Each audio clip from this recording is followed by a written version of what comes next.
Alright guys, welcome back to Frugal Homestead, and it's hot.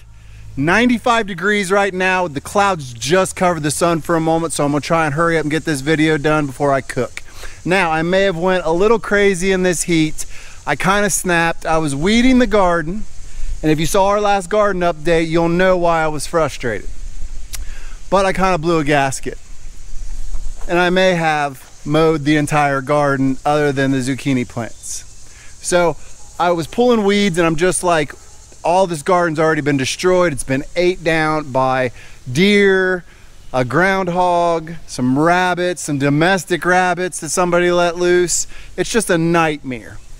So I decided that this type of gardening is just not gonna work for us. It's just not gonna happen. Number one, the weed control is obnoxious. Our no-till garden up there, I can weed that whole garden in like literally 5 minutes. This, it takes forever. And usually it's more realistic to come back and till it than to try and mess with it. So after talking with my wife for a while, we decided we're gonna make some major changes. So for one, we're gonna put an insane fence system around this thing. For two, we're switching this to all raised bed garden. And we're gonna try to do a lot of them out of concrete, that way they're forever beds. Now, in order to do that, we wanna do a no-till, no-dig kind of policy. So, to pull that off, A, you have to be able to fill these beds, and B, you need something to mulch them over with. So, break into compost. Now, we will be doing hugelkultur, obviously, to fill these beds, because some of them are gonna be 2 and 3 foot tall, so you can't make that much compost in one season. But I've already started hammering down, making compost. Obviously, this is not gonna be enough. Our pile is almost already gone from last year, so I've realized I need to make an 8x8 that we can flip it with a tractor in order to make it go super fast. My neighbor has a tractor, my dad has a tractor. I'll get one of them to come flip it every 15 days, or I'll hand flip it if I have to, but we are gonna go full gear on this new garden. But it's not enough just to have some compost to do this. You're gonna need some other things. So let's go up by the top bed, talk about why we're changing to this and what we're gonna need. All right, and this is our no-till style of gardening. We've thrown some old fencing up trying to block out wildlife a little bit. But as you can see, even though this year I didn't put any fresh chips down, the ground is still extremely soft because this has had layers and layers of chips and compost put in the soil. Now, we have pulled out all the weeds like a week ago, and you can see they're just now starting. But I can get in there and knock that out in moments because the root system just pulls right up.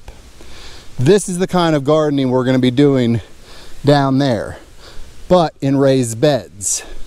Now, that said, we're gonna need different sources of fertilizer. Compost itself is just a medium to hold the fertilizer, in my opinion.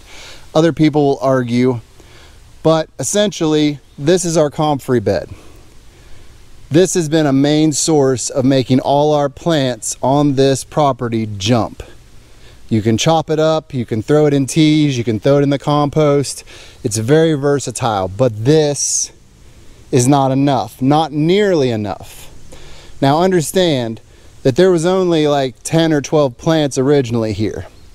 So I easily need to double or triple that. Now, all these will be getting dug up at the end of season and root split, because this is the Bocking 14 variety and it does not propagate.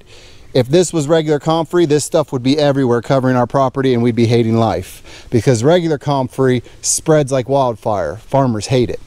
But this Bocking 14 variety, which is a Russian variety, does not reproduce. You have to actually do cuts on the root cultures and moving them. But that said, I'm already ahead of that. I got a plan. So much like how I got these, I got online 2 days. I had 15 more shoots, root cutting shoots, sent to me.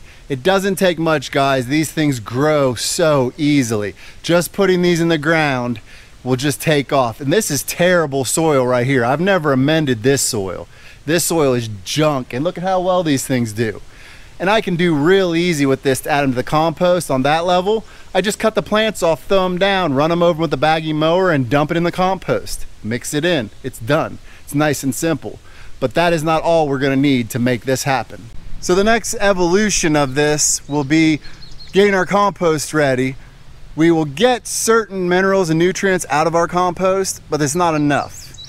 The comfrey will help out, but if you're gonna go full bore and you're gonna get real serious about organic gardening, you need to be looking at manure. It's just one of those things that just has to happen. But you also have to get this hot enough so if there's any seeds in the manure or any other kind of things, you basically burn it out. Now we're trying to have this garden ready for next year, so I have to move like triple time. Piles have to be turned. I've got to be checking temperatures because this is key. Now, we have acquired a new source of manure. It is rabbit manure, which is a cold manure, and it's already got wood chips in it, and it's been sitting outside composting some. So we will be hauling that home as much as we can, adding it to the piles. Now right now I've been working with a wood chip and a grass mixture, adding in coffee grounds and manure whenever we can get it.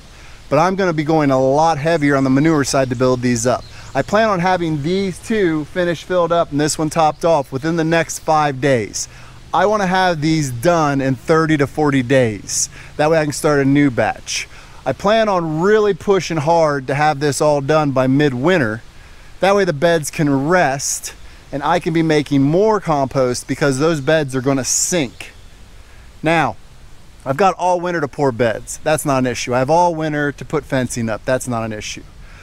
Right now, I have to accept the fact that we lost out on this garden this year, but employing these things for the future is gonna give us something that's gonna last a long, long time. We are actually gonna be coating all the posts.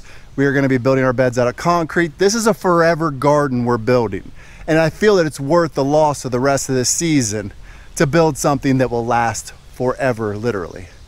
But if you haven't already, and I don't know why you wouldn't, go down and subscribe so you can see all of our upcoming videos on this project. I promise you, you will not have seen a composter like we are building because it is massive.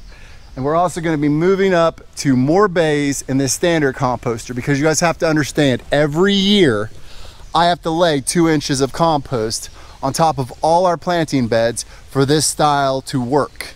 And that includes the berry beds we're building, that includes the asparagus beds we're building, so I have to go big on compost.